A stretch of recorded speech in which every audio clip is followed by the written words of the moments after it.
the inception of this case, 2 persons were arrested. The arson attack.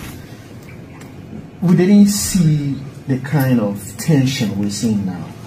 Is it because lawmakers have been arrested and detained? It goes right back to this very mindset of the people that we're talking about, and that's my question. What do you want? What do we want in this country? So, I mean, certain people are just above the law, that they can't be touched with immune? No. No. You commit a crime, answer to it.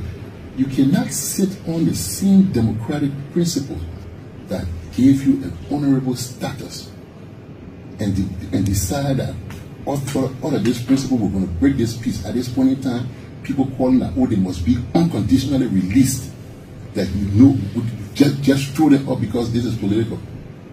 The thing that gave you the right to even be called a party is the same thing that gave the rule of law its functional, the functional power to do what it's doing. So why don't we all just trust this entire system? If you can stand on it and say, okay, this is what we want, this is what must happen, you call yourself an honorable person. Why would people who are honorable be calling for a circumvention of the rule of law?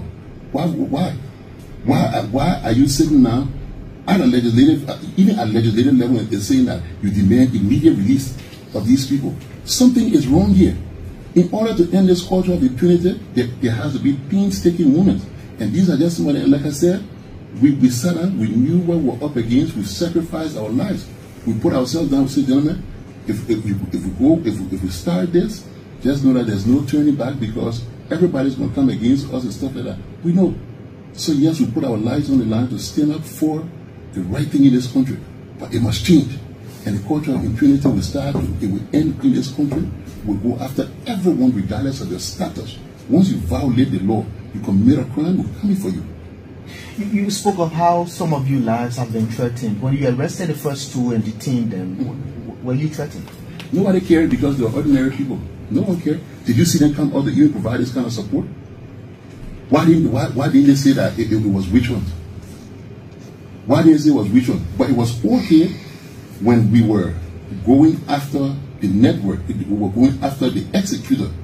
Now going after the planners, it becomes a witch hunt.